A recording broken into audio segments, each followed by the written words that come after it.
You wake up at 3 a.m. The room is dark. Your phone says you should still be asleep, so now you think something is wrong with you. You turn over, you check the time again. You start doing the math. If I fall asleep right now, I can still get 4 hours. If I fall asleep in 10 minutes, maybe 3.5. If I don't sleep soon, tomorrow is ruined. And just like that, you are wide awake. Not because something happened, not because someone called your name, just because your brain decided to open its eyes before the rest of the world. Today, we call that broken sleep. But for most of human history, waking up in the middle of the night may not have been a problem. It may have been normal. Not comfortable normal, ancient normal. The kind of normal where cold could kill you, darkness could hide teeth, and making it to sunrise was never guaranteed. Because before alarm clocks, before electricity, before locked bedrooms, humans did not sleep inside the world you sleep in. They slept inside the dark. Real dark. Not city dark, not bedroom dark, not my phone charger has a tiny light on it dark. Real darkness. The kind where your hand disappears in front of your face. The kind where the trees become one black wall. The kind where a small sound outside the shelter can turn every sleeping body into a listening animal. A branch snaps. The fire drops. Someone coughs. A child moves closer to their mother. And somewhere beyond the light, something is walking. That was night. For ancient humans, night was not just the time when life paused. Night was dangerous. Night was cold. Night was alive. So their sleep could not be the same as ours. Your sleep happens inside layers of protection. A roof, a door, a lock, a blanket, a mattress, a phone. Their sleep had much thinner walls. Maybe a cave. Maybe a shelter made from branches, hides, grass, or bone. Maybe a fire in the middle. Maybe other bodies pressed close for warmth. And that fire mattered more than anything. Fire was the first bedroom wall, the first lamp, the first security system, the first little circle where humans could pretend the dark was not winning. But fire has one problem. It dies. If nobody watches it, it becomes ash. And when the fire dies, the cold comes in. The insects come in.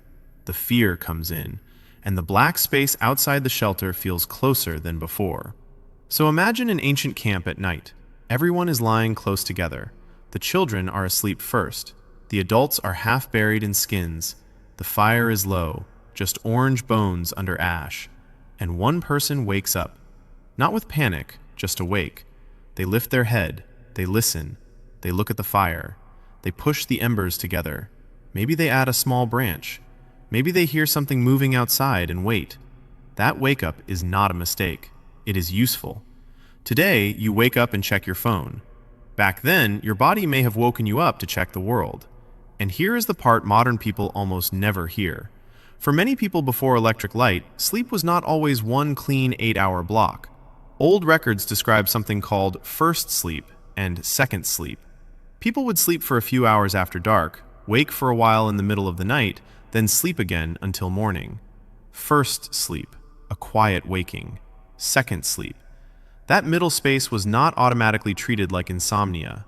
People prayed, whispered, thought about dreams, had sex, checked the fire, checked animals, did small tasks, then went back to sleep. The night had a middle. We lost the middle. Now when you wake up at 3 a.m., there is no ritual for it. No fire to tend, no stars to read, no quiet group around you. Just a clock telling you that you are failing. That clock changed everything. Because the moment you see 3:17 a.m., the night becomes a test. How much sleep did I lose? How tired will I be? Why am I like this? Why can't I just sleep like a normal person? But normal sleep is newer than you think. Your body is older than the light bulb, older than the factory, older than school alarms, office hours, sleep trackers, and blue light glowing 2 inches from your face. For most of human life, darkness arrived and the day truly ended. No emails, no Netflix, no fridge light, no scrolling until your brain forgets the sun went down. When night came, people slowed down because the world forced them to. And in that slower world, waking up did not always mean disaster. It could mean your body was moving between two sleeps. In one famous sleep experiment, people were placed in long, dark, winter-like nights without modern artificial light. After some time, their sleep began to split. They slept, woke quietly for a while, then slept again. Not panic, not productivity, not doom scrolling, just quiet wakefulness. That phrase almost sounds illegal now. Quiet wakefulness. Today, being awake is treated like something must be done with it. Reply, watch, search, fix, measure, optimize. But ancient wakefulness had a different texture. Imagine waking in a shelter 40,000 years ago. The fire is breathing softly. Smoke hangs low.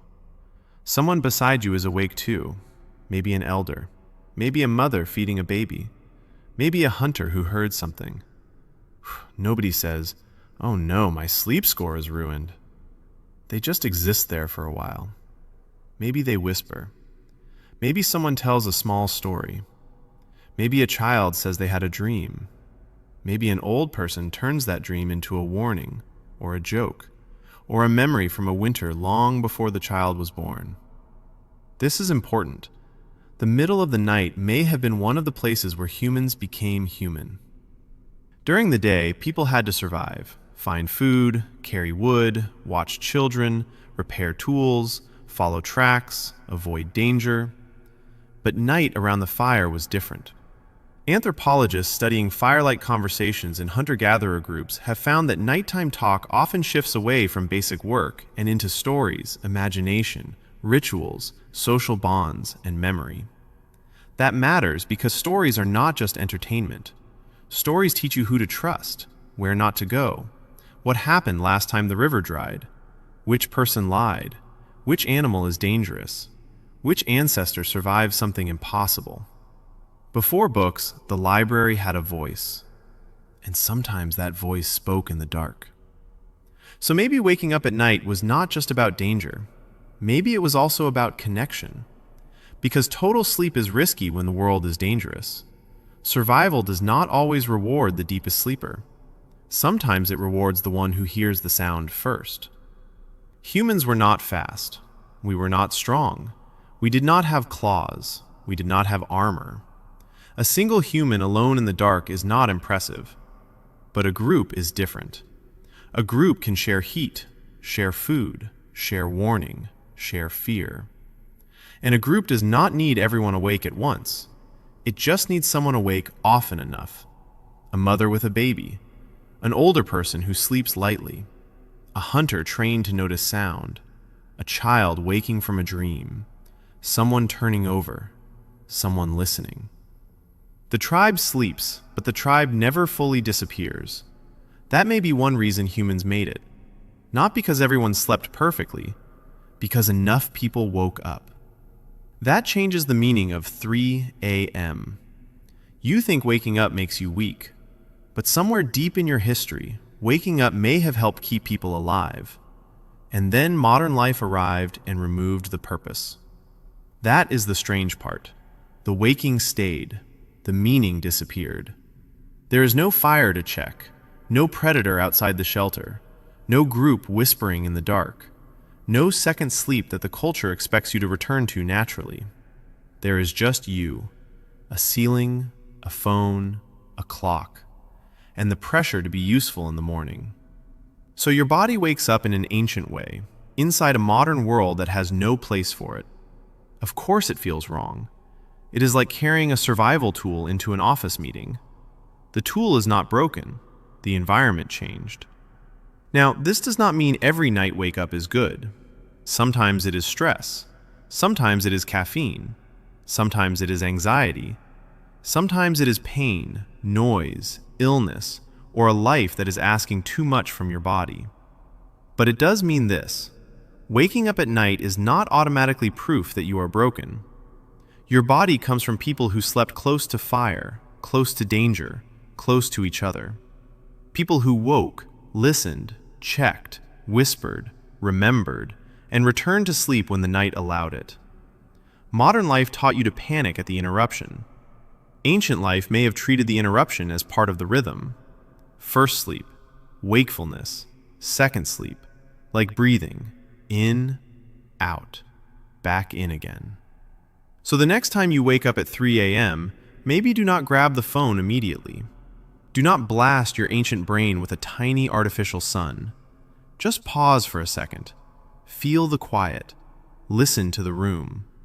Let your body understand that waking is not always the enemy of rest. Maybe some old part of you is still doing its job, checking the fire, listening for danger, waiting for the second sleep, making sure you survive until morning.